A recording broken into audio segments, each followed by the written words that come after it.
folks. We'll address some questions from Let's Talk and emails that have come in, and anyone in the room, certainly. And when Moira takes a seat. This is not, so just to be clear, this is not a board meeting. We do not need a quorum, although we have essentially a quorum in attendance here and online, but this is not a board meeting. It is a budget hearing. We have a board meeting after the budget hearing, and when that happens around 6 o'clock or so, we'll have a quorum and recognize that quorum and then move on with our work of the evening. But for right now, for today, May 11th, I can't believe it's May 11th, Dr. Brown already. We are distanced. I will put my mask on when I stop talking, but we're distanced and vaccinated and all that. So we're comfortable being in this environment right now. But Amanda, I mean, we should go ahead and hear from folks, and also anyone that signed in person, or questions that you may have that have come in to Tricia and your department, and frankly via email. So let's get started. Absolutely. I think we can open it up to any public comment. I see folks have attended here tonight. This is wonderful. So I think we can start with any questions from the floor, any questions that might be coming in online.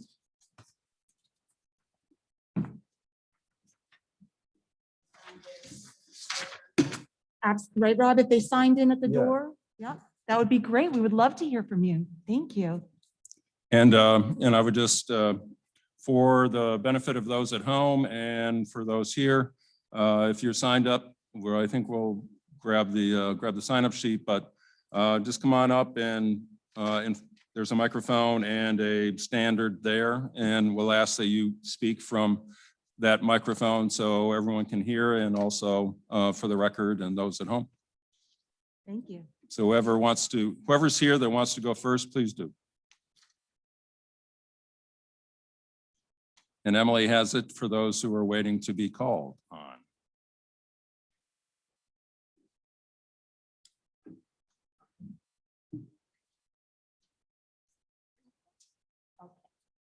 All right, so for the person who has signed up to speak about the budget is Cindy Sirachi.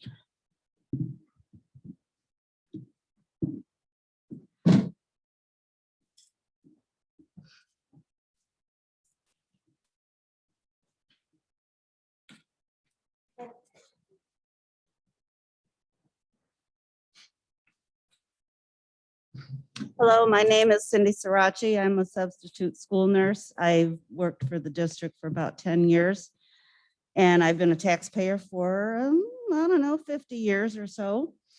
And I just want to say that over the years, looking at the budget and, you know, having to write the checks every year, following the news and the idea that there's a 2% tax cap. And then when the assessor comes around and they raise my assessment by 10 or 15%, I'm not real good at math, but that sounds like about 15% increase. And now this year you want to add 6%. I don't understand it, because you got money from COVID, you get money from the lottery, you get money from a lot of places. And it just is very irritating, and I think irresponsible of the board to continue to feel entitled to getting so much extra money every year. I don't get any extra money. I'm a little old lady on a fixed income. Thank you.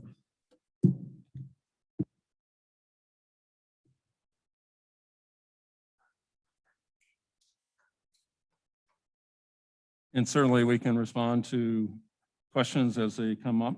Right? There's no board response period. This is when we respond to that. So feel free. We have 2 members that are running for re-election this year. So take a stab, and obviously Amanda and others are here as well. Sure.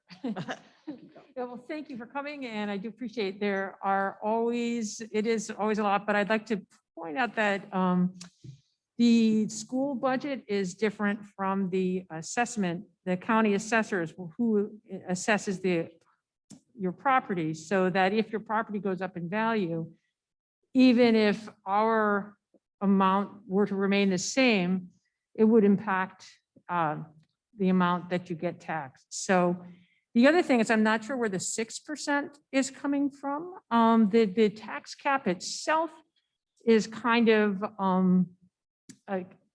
has a lot of variables that Amanda would be able to speak to more specifically.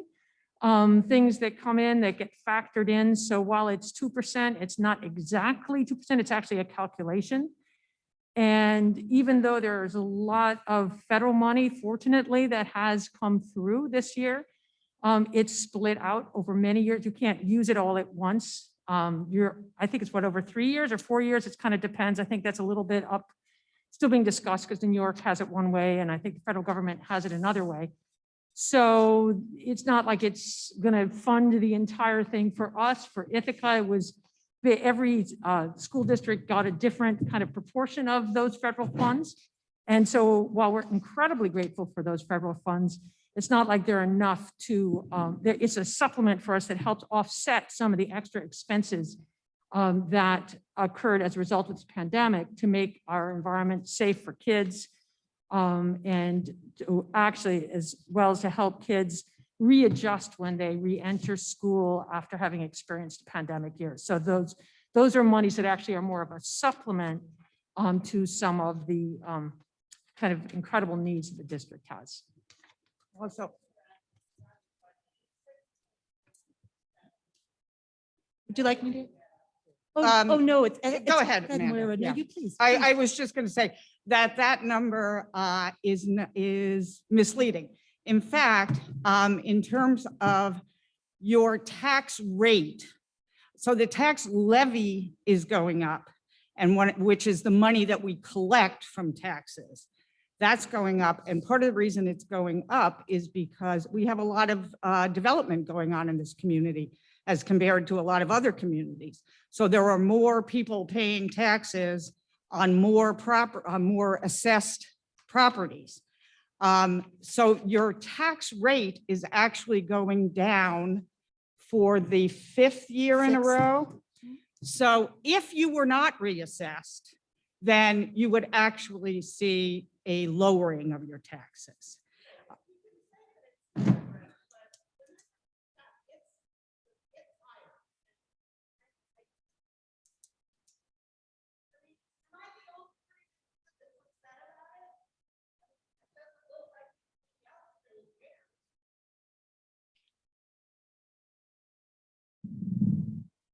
I think, you know, the Tompkins County Department of Assessment are the ones that determine what is the fair market value of your property.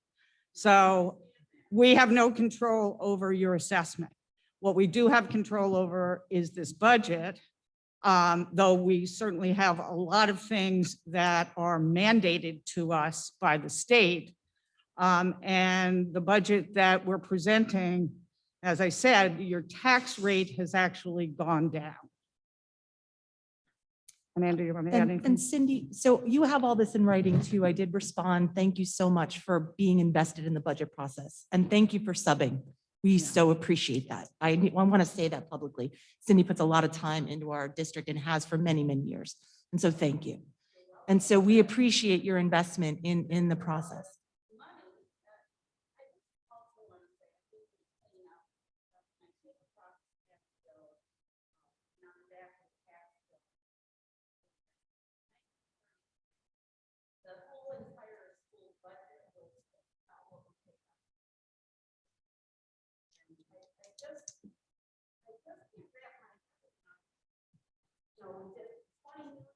Or whatever it was a couple years ago, over a 10-year span. I mean, when does the spending end?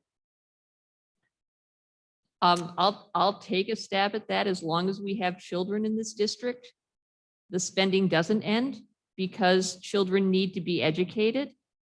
As far as how the increases end, I'm gonna say one thing.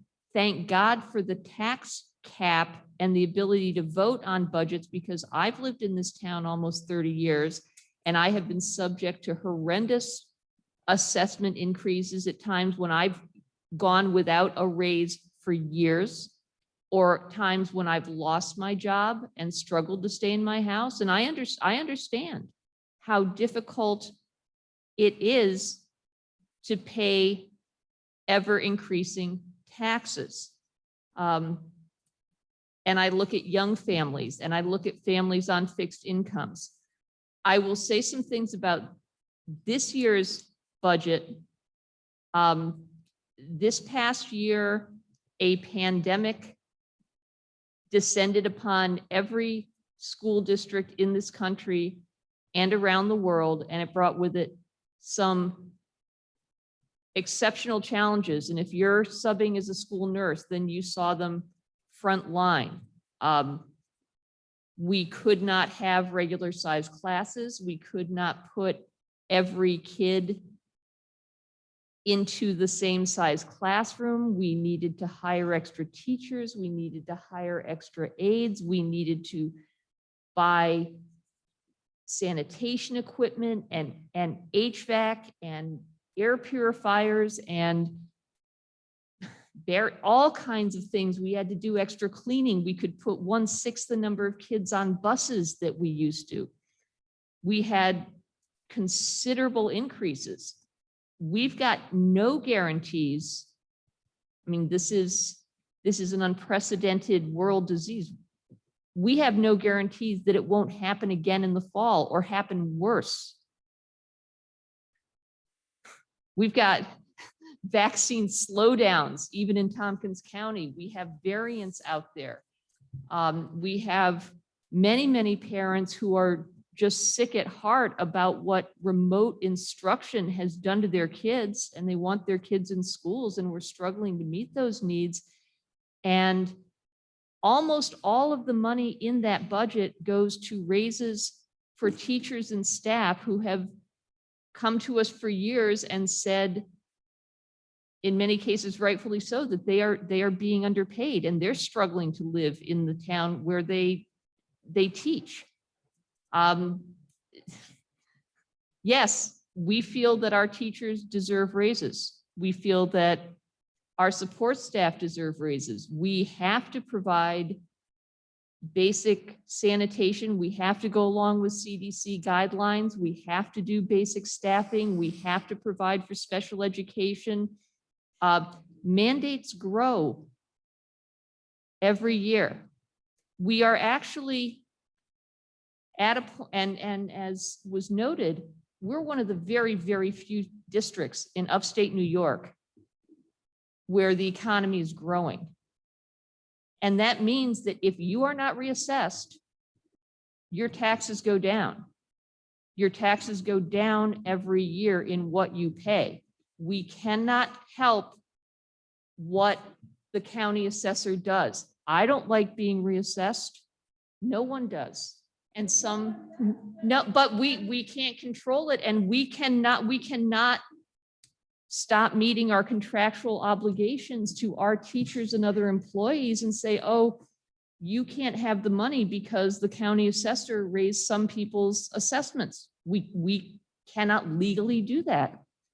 And I don't think that we would retain a lot of employees if we did. And I just actually want to make one clarification about the 6%. What I was referring to was the tax cap not our assessed, our tax levy is not a 6%. It's right. And the the calculation. reason Yeah, that just this wanted to clarify. budget can go up more without us exceeding the tax cap is because we are getting state and federal money to cover a lot of the expenses that we had this year and we will be having for foreseeable years. So that is actually not coming out of your property tax payments. That is coming from the state and federal governments. And some other long-term good news is that it looks like the state legislature is actually thinking about moving towards increasing foundation aid to what they are legally obligated to provide to us, which they haven't done in years.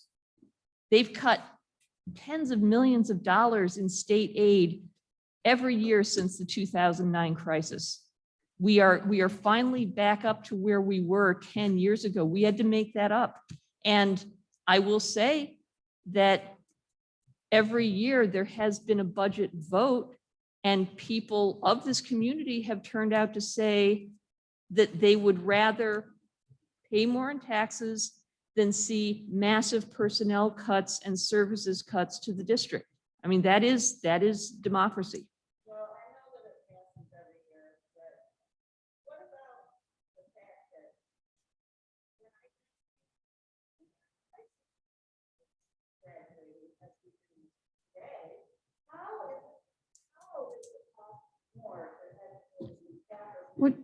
I'll just take a little response to that. It's actually a really interesting question because Hey, one does Ann, wonder.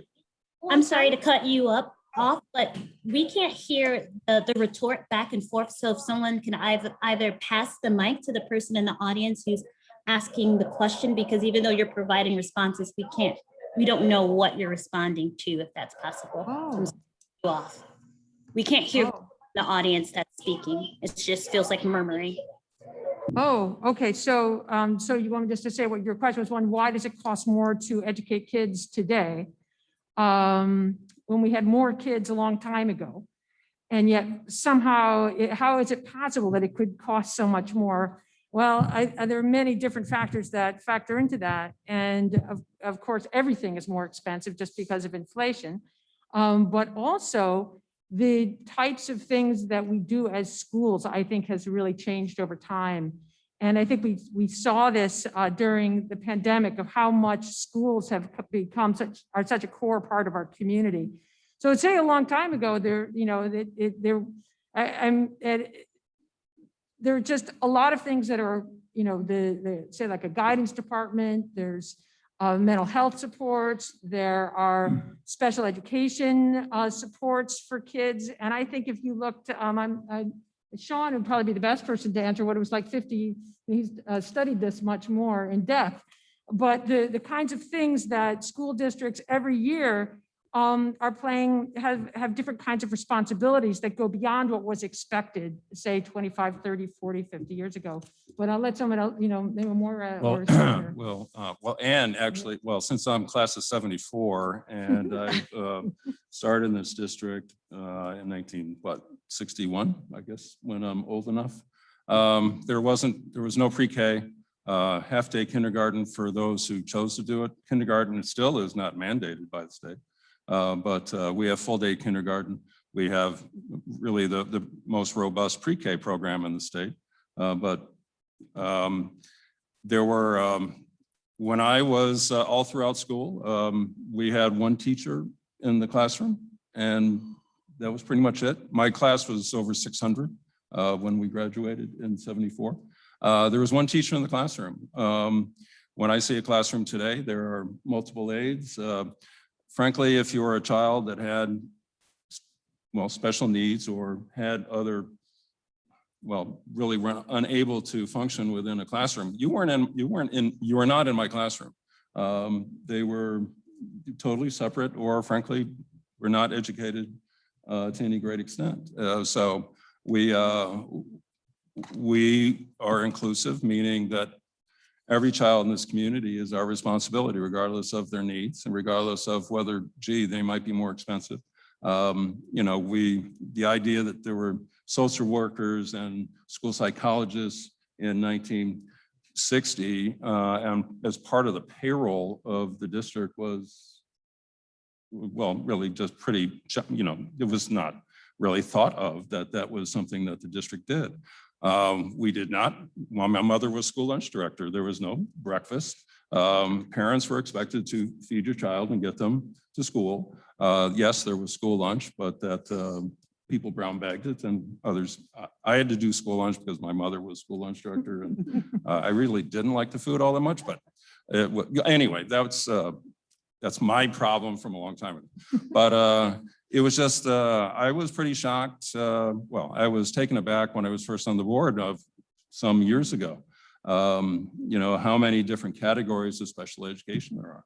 I said, you mean there's 16? I mean, right, it's just something that was not a part of my student experience at Ithaca High while in the district that frankly, starting in a one-room schoolhouse over on Hates Road, then, you know, in this building was still here back then. But yeah, it's just totally a different world. And really the community expects so much from the school district now. We are the social services provider for this community for children. There are other programs and services that are available, but the first ask is of the district. I mean, that's my experience. That's seemingly what I see. But so yeah, so we have a lot more people than we did. 70% of this budget is people. Programming is people. And so we spend nearly $100 million in this community on people, and including you and others. And so when we want to talk about the budget, it's people. And yes, we have five unions, and we have negotiated contracts with those unions. And we want to be able to attract great community members to work in the district. And so we have obligations that we have to meet. And yeah, the tax rate has gone down 5 years in a row. Assessments, we get reassessed every 5 years on our property. But yeah, the total assessed value in this community is really dramatically increased. And so we have the lowest tax rate in the county, meaning of that. Amanda, what is our tax rate per thousand for this district for this year, not counting what's going to happen? Right, it was under $17. Right, we're under 17. If you live on the Dryden-Ithaca border, I'm sorry to throw Dryden under the bus, but you know, we're under 17 and they are 21, 22, 20. That's correct. We're definitely a couple dollars less than every other community Right. in Tompkins County.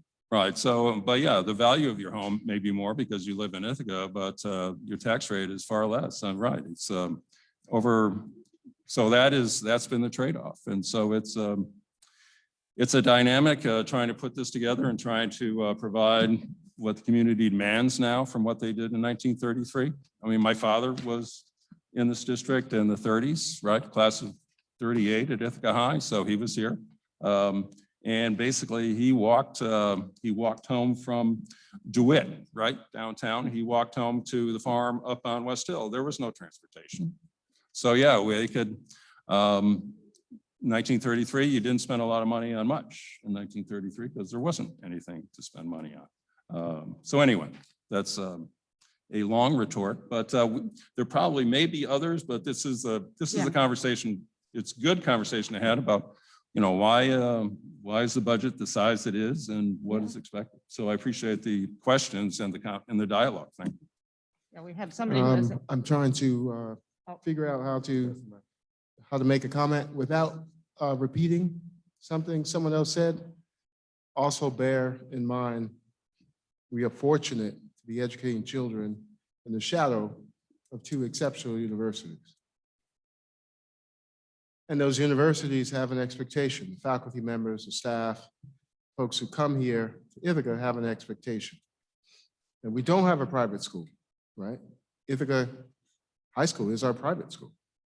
DeWitt, Boynton, LACS, those are private middle schools. So in New York, so in, where is Brown? I'm forgetting where it's located. Rhode Island. Providence, Rhode Island. Down in other places where there's not a University of Virginia, there's not a Cornell, there's not an Iowa. Those institutions are paying their faculty members $30,000 more a year, even more, because they have to put their children in private school. So we have pressures that aren't even visible to many people. And to answer your question as simply as I can about when will the budget stop going up, I suppose it's when the cost of everything we provide starts receding. And that's not something we foresee. Salaries, the healthcare, retirement system, wood to build, fixing plumbing. We don't catch a break on any of those services. They all are going up. I take a tremendous amount of pride. And for 12 years I've been doing this for no fee. 5 of those years we've returned a lower tax rate. Your question is fantastically appropriate. Don't get us wrong. I'm not sure this is the best venue to address how the county keeps jacking up your assessment costs. If we could fix that, I'm sure we would try. With so much more construction, it just seems like, why isn't the shortfall made up with all the new construction? Well, Can I enter- We need to repeat the question, and we do have other people who are wishing to Yeah. speak. So maybe the question was, why isn't the need met for the tax levy by the additional construction in the Ithaca, within the Ithaca City School District? Amanda, can you, I mean, again, that's an assessment question. And we're not the assessors. But Amanda, do you have any insight into that? Well, sure. So what we have control over is the calculation that you referred to, Cindy, right? Is the tax cap calculation. It is misnomered as the 2%, because within that calculation, a factor, a growth factor that you use to multiply the other numbers is a 2%. And that's why it's called that, because of this one part of the calculation, okay? We do our calculation. It includes factors from last year, what we levied last year. We show any factors that are required by the formula, which is set by the state. That gets all calculated, and it comes up with the number of the maximum amount of money that we are allowed to tax total, the levy, right? So if you look at your budget document, that 6% you're referring to includes the tax levy, which is a portion of the total revenue that we bring in. The levy amount is going up 2.96%. The taxes and tax levy are real property tax. It's a row in the chart that you're looking at. It makes up part of the growth of the revenue, okay? That 2.96% is the tax cap calculation. We actually work within that tax cap and go up like to the top of it. We do, to levy the taxes. To your point, because we know that when we take the amount of money, the levy that we as a taxing entity are allowed to pull in from all of the community members, right? Due to the growth and development and all the new builds and all of the new apartments, all of the new hotels, right? And all of the things that are happening, the waterfront explosion, right? All of those things. That means that the amount of money that we're allowed to levy, there are many more shoulders to carry that burden, which means that for you, right, as a taxpayer and every other taxpayer, when the board members are talking about what does it matter to me, you pay a rate, you pay amount of money per $1,000 of your assessed value. So if you have a home that's assessed at $300,000, right, you take your tax rate and you multiply that by 300, and that is your amount of money that you're spending. To Rob's point, our tax rate that you use as the multiplier, this current year is $16.59. So it is well below $17. Next year, it will decrease. What you're talking about is very real, is that when your house is no longer $300,000 and it's reassessed at $350,000, even if the rate goes down, right? Because we did our levy calculation and we spread it across everybody's shoulders and the rate goes down. If your value of your house goes up, it might mean that you are paying more in taxes, even though there's growth and development in the community. The school district, the only way that we gain in the growth and development is, number one, people are moving into our community and they come to our schools, right? It helps our economy to be able to have community partners to support the services that we provide in our buildings. And it has many more shoulders to carry the burden of the levy. And the reason why you see our neighbors in communities just down the road from us, right? Just go into the next town, they're not seeing that growth and development. So even though they're staying within their tax cap and they're doing their levy amount and they're spreading it over the shoulders either stay the same or they decrease. And that's why their rates go up. So for Dryden, I just looked it up. Dryden we had $16.59. They're paying $21.52. And so that's why there's such a skewed amount. Ithaca's rate is low because of the shoulders that bear the burden due to great development here. And that's the only benefit, plus the economy boost that we get. But we as a district, we don't gain like fiscal power from that, right? We don't gain more funding in a way from a state. And in fact, when we have growth and development in a community, that actually increases what's called our wealth ratio. And we actually then lose state aid because of it. So the state has this counterbalance system that intuitively we'd say, oh, this is fantastic. We're going to be able to do much more. But the reality is there's all these checks and balances, right? That really kind of, the school district, all we have control over is that levy amount. That's all we have control over. So I know it's not what you want to hear. And I know it's not, doesn't sometimes what feels right, fair or good or right. That's the realities of the situation that we're under. And that's why I think the board has been trying to be stewards of hold that tax cap, not go over the cap, use the federal dollars that come in. That's why you're seeing that 6% growth overall. And I again put this in the email to you as well. The 6% captures, we wanted to be transparent and show you the amount of the federal stimulus dollars that we're getting a total amount over the course of the next 2 to 3 years, depending on the funding stream. We allocated, and in that same chart that I showed you, right, that I talked about the tax cap, there's federal stimulus or federal support monies that are listed there, and you're going to see an enormous leap. It's probably like 55% in that line. We wanted to show the public the federal money that we're getting. So in reality, the budget is really only going up 2.8%. because that federal money is earmarked and prescribed to supplement what we get from taxes and what we get from state aid and other revenues. That money is going to be actually moved out of the general fund along with all the COVID costs, all that extra stuff that's related.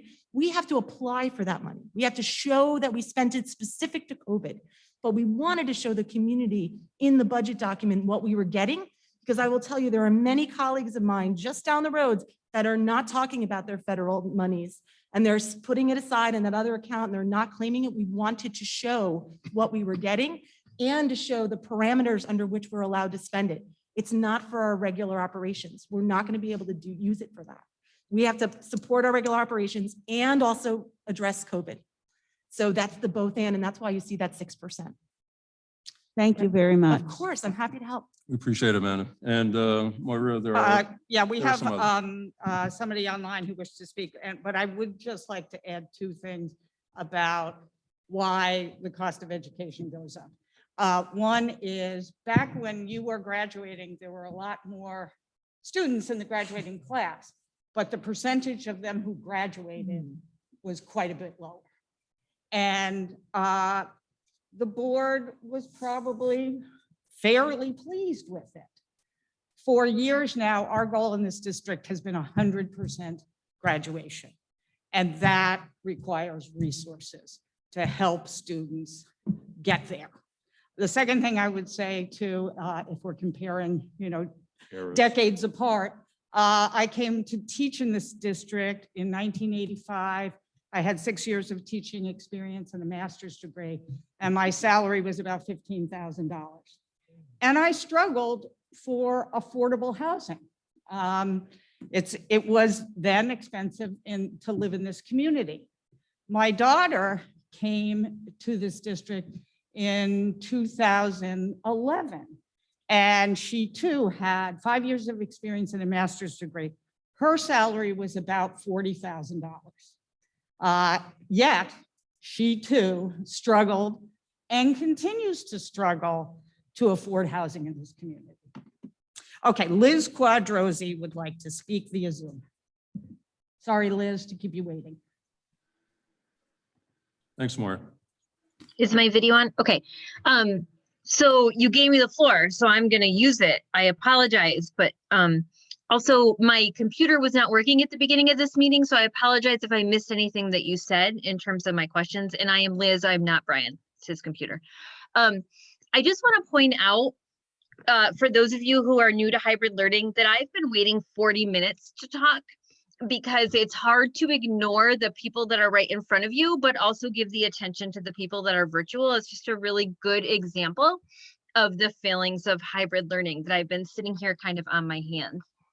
Additionally, I know that it is super common to talk about the teacher contract in terms of budgets. I just want to point out for the community that when I did the research a couple of years ago, if I switched to Lansing, to teaching at Lansing, I would get an $11,000 increase in my salary.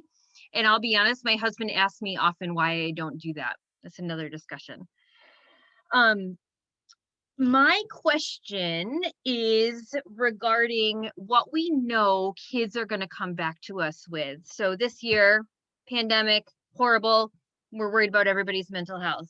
I am. Trust me, I see the kids in my classroom every day. When I looked at what you're calling the budget presentation report, the line by line representation, the biggest percent change I saw was in special education. We know that in terms of mental health, the best offense, right, for kids who are struggling, the best way to help kids who are struggling is contact with adults. And routinely in the secondary schools, we have classes of 25 to 29. So I'm wondering specifically in the budget, where we have addressed the mental health of the kids who are coming back to us in September. In terms of increased contact with adults and increased resources. And I don't want to talk about learning loss because I know that I don't believe in learning loss, but what I do believe in is the loss of student skills and the need for us to double down and increase kids' ability to be successful in school. So I'm wondering what specific things have been put in the budget to help our kids recover from the pandemic in terms of mental health, because as it looks to me, it looks like we're keeping the status quo. And speaking from a secondary school and middle school where the research shows it's most likely that kids are gonna, we're gonna lose them, it doesn't look like we are. And I guess that's what I wanted to say. Thank you. I can speak to specifics, Liz, if that's okay with you, and then I'll have the board sort of talk about philosophical ideals. How about that? Is that all right?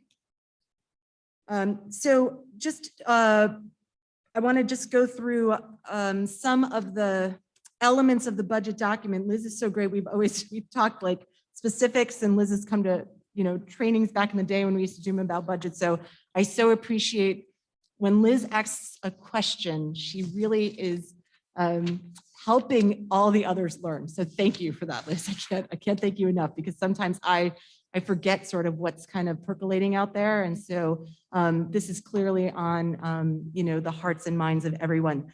You will see throughout the budget that there are a lot of increases, specifically starting in the 2110 codes, the 2110 codes. And I don't mean to use numbers and sort of like terms of art from budget development, but it's just for those of you that are kind of following along on the spreadsheets and the budget documents that are available, that will be helpful to you.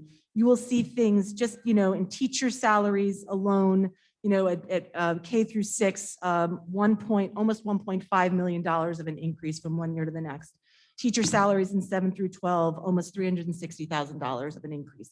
So those lines, the 2110, represent what traditionally have been called general education, right? The classroom teacher. And so special education is coded in different line items. And in fact, many special education services aren't even included in this budget. Special education services are also funded in special aid funds. That is millions of dollars that do not get voted on by the public. And that actually are budget numbers that don't go to the voters, right? Those are in terms of title monies that come to us and any grants that come to us. So there's funding streams that support special education services in those grant streams as well, and also then in our general fund budget. And as you can see, there are instructional salaries for special education, right? Almost $270,000 increase. The teacher aid contract has gone up $461,000 for next year. all in preparation for students who have 504 and IEP plans. There are many kids that are also not classified that need our support and services in terms of mental health, right? So our psychologists, our social workers, you'll notice in the budget that those have also been increased. We have also budgeted for what we call reserve teacher. Reserve teacher is a budget line that we use essentially, just imagine it as a reserve fund exactly for that. And we have budgeted staff in that we yet to be known, yet to be even appointed by the Board of Education to address the social and emotional and mental health and wellness needs of our students. We are also, I think this is super important, and Liz, I know you are always so kid focused, but we are also, we want to make sure our adults are okay. We are expanding our EAP services as well. We are working with Mindwell locally. We will be enhancing our contracts for well-being of our staff because we know, right, when our staff are healthy, our students are healthy, and when our students are healthy, our staff are healthy because it is such a symbiotic relationship. We want to make sure that we address those needs of everyone. So those are just a few, they're kind of, higher end kind of conversations about the budget and one might be part of that. Philosophically, I'd love the board to sort of, you've been in all the meetings, I'd love to be able to turn that over to you. But Liz, I hope that that helps in terms of, your very legitimate, very real and very shared concerns that we as staff and colleagues have. Yeah, I also would argue too that the summer project innovation is expanding, right? To almost double its size. So that should help some kids that struggle during the year get the services they need in the summer. So I'm excited that we're able to do that. And part of the monies coming from the federal government actually are specifically to help for like summer programs and it, working with kids well-being, emotional well-being is definitely I just think it's the most important priority that we have, because I think that the learning will come along, but the students' needs, emotional needs, and the community's emotional needs really have to take top priority, because I think the emotional impacts of this pandemic, or just the fact that kids haven't been with their friends, or they haven't been with their mentors. That's just emotionally, I think, something that's take a while for to heal and to come and to process. So I think it's just a very top priority, and there's the resources that Amanda mentioned within the budget that will help address that. Yeah, I just want to ask a follow-up. I don't want to monopolize time, but Amanda has always been wonderful about going through the budget with me. So just a couple of follow-up questions. I see that like the instructional salary for special education is going up 7%. Amanda, if you could give us an estimate of like how much more FTE that is, because to me, like the budget is so big, it seems like it's very small. And then the teacher assistants, I'm seeing a decrease in those lines, K6 and 712. So I guess if you could clarify that.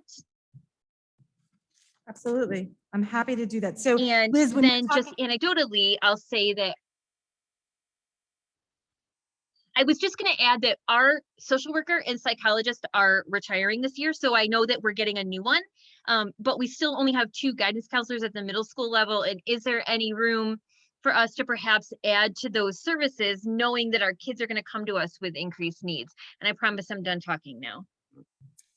Okay, I want to make sure that I get everything. So first was the teacher aide and assistant, right? And I think you were looking in the 2110 line. Again, those budget codes are for sort of general education, and there is a bit of a decrease under the teacher assistant, right? So teacher assistant in the budget is considered to be certified staff. They actually they're part of the teacher's retirement system, right? Whereas teacher aides are part of the employee retirement system. I say that not because of quality or value or fabulousness, but because they have to be coded differently in the budget document. So we had the teacher assistant change. You can see there, every time we have retirements, Liz, and you mentioned this, every time we have retirements of staff, if they happen during the school year, we actually then would budget for the new position. And you can imagine, due to less seniority and less years in the district, the salary of a new person coming in the door and the salary of a person who is retired after many years of service, that new salary is less. And so there oftentimes, when you see changes, it is not due to cuts in staff. I will tell you, and Liz, you know, I am brutally honest and sometimes over transparent. There are no cuts to staffing in terms of support staff, in terms of assistants and aides. If you see a negative, it is usually due to a retirement or a recoding in terms of either moving from an assistant type of support person to an aide, okay? And those you will often see under the non-instructional salaries in that same grouping, 2110. It's just a couple lines down, 4 lines down. If you notice there, that increased almost the same amount, maybe just a little bit less. And again, those salaries are a little bit less than teacher assistants. So that was most likely also the recoding of staff. In terms of the students with disabilities, the 2250s, as you can see there, there are no negatives. And in fact, the teacher aide contract went up $461,000 there. So again, it might be that a student that we had maybe classroom support, if they had an IEP, that would then be recoded to that part of the budget. So that was the teacher assistant question. There were 2 others, Liz. Oh man. Lily's helping me out, Liz. One question, Amanda, I can jump in on, and that was, is there room in the budget for us to hire additional support services should we need? That, and it was specific to guidance, right, Sean? That was Liz. Well, and for me, it's beyond guidance. It's to support students in any way we feel would be necessary. And Sure. to Liz and to our community, my answer to that question as a board member would be absolutely. We've already experienced that this academic year with things that were unexpected. We know we have a shortage of bus drivers and trying our best to make sure we fill those positions. I would have a hard time as a board member spending my professional day each and every day trying to encourage undergraduate students to enter the teaching profession without trying to provide them with the tools that they need. That includes an increase in salary, and there is, without question, there is no other profession that requires a master's degree that starts their salary so low. And with that being said, I hope folks are able to recognize that we have been advocating as much as possible to increase the salary, not just of teachers, but everybody in our district. There's a reason why we have reserve funds. There's a reason why we've worked hard to make sure that our reserve funds have money in them. And so as one board member, and I'm certain that many of my colleagues would agree, without question, if we feel there's a need, or if our teachers or our principals or our students tell us there's a need for additional support services, absolutely. What we know, and Liz, you know this as well, this year is going to be such a dramatic change in how we operate on a day-to-day operations when we come back to the school year, that we can anticipate what we need, and yet we're probably not going to know until we're all back in person. So as someone who's also doing this hybrid model, the irony is I spend far too much time online than I do with folks in person, but I get the idea, right? You can't split your attention in both directions, but it's going to be a difficult process for us to return in person and know exactly what we need to support folks. And we're going to have to make transitions as the school year goes on. And fortunately, and Amanda, please correct me if I'm wrong, that we do have funds to make some of those changes happen. Not each and every response, but we've been doing that throughout the semester or throughout this academic year already in terms of additional support services. How do we provide students with special needs who may not be able to return to school, still are required to be provided services? It's going to be a difficult approach for us to, not necessarily to catch up, but to make sure that everyone's supported. But the answer is yes, we will make sure that that is taken care of. And I'm Sean, so I can sorry, because I confirm, yes. said I wasn't going to talk anymore, but the reserve We fund. didn't believe you anyway. Oh Don't my worry about it, gosh. Liz. You've got to own that one, Liz. But the reserve funds is not listed on here, right? Yep. Where can we Abs- find that? Yes, so Liz, it's actually, so when I talk about, there's different types of reserves when you talk about it. First of all, I just want to confirm, yes, Sean is absolutely correct, right? We built this budget with maximum flexibility. And so we talked about this at finance committees and at the board meetings. Liz, I had to essentially look back to 2020 and build a budget as if we were going to return to 2020, incorporate what we know from 2021, which was a pandemic, which, my goodness, what learning and growth and development we all had through that, and build a budget that reflected both our past reality, our current reality, and our future reality that is yet to be known. And so talk about hybrid, that's what this budget is. This budget is flexible. And I have said it publicly, and I will say it here. The reserve that I am speaking of, Liz, is built throughout the budget in the codes. We budgeted for staff that we may be using right now, that, you know, that position might evolve to something different next year. So we may not need as many virtual teachers, right, for virtual students, because as kids come back, we'll be able to absorb them. And as the CDC guidelines in New York State adopts our, you know, our guidance documents accordingly, we'll be able to accept more young people into the classrooms, right? Those staff that we have hired, we can use them and repurpose them and think about them in ways that can support kids exactly as you're talking. There was a lot of movement out of areas such as ENL, reading, other elementary special ed, pre-K, that got moved to address COVID needs to teach kids every day in the virtual world, in the classroom, and hybridly, right? And I don't know if that's proper hybridly, but I'm going to use it, Moira, sorry.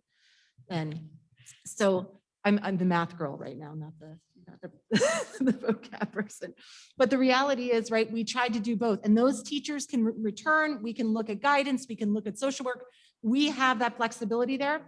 Liz, to your point, there's also reserve, and I think that's also the amount, the sort of the funds that that Sean was talking about, right? We have a savings account that is no strings attached, a savings account. It's capped by the state comptroller's office. If we go over that savings account next year because we put some money aside for the unknowns, so be it. We'll get written up and we'll manage that. And I'll go to Rob at audit committee and I'll, you know, justify my thoughts, and that has to be board approved, and we'll go through that thinking. So there's that, there's also that reserve. So it's both are true at the same time. And Liz, I just wanted to jump in because both Amanda did such a good job, and Sean, to echo what he said, absolutely yes. As a board member, we have the flexibility and the ability to, you know, increase and shift dollars where needed. But I went back through my notes and went to the March 16th finance meeting where Jen Gondak shared with us some of the priorities for 2021/2022, you know, leverage master educators of inclusion to position and continue strengthening co-teaching, implementing neurodiversity training, expanding self-directed IEPs and 504s, expand 3-to-1 speech language delivery. She did an entire presentation exclusively focused on special ed and how much is needed and the importance of this. And so it's definitely a priority for us. We allocated an entire portion of the finance meeting to this. So I'm honestly just agreeing with you, but we definitely discussed it and prioritized it. Well, Jen helped us prioritize it. Thanks, Chris. Moira, I believe, does not have anyone else. Are there other, Emily, Tricia, are there others, questions?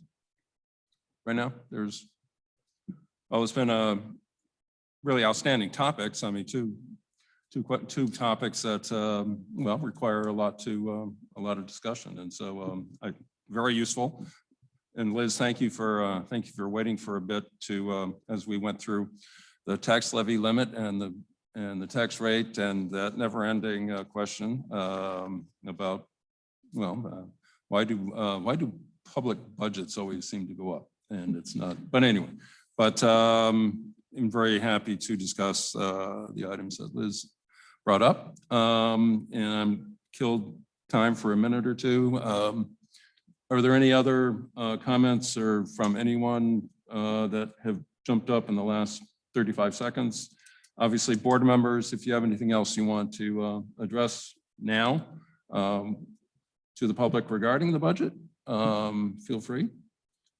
And I would just say one thing, that more information can be found on the website, on the district's website. So I would encourage everybody to look at it. There's some great presentations on there. And I wonder if we can put the link in the chat or something, or, you know, a lot of, you know, that really goes into greater detail than the budget mailer that came to your house.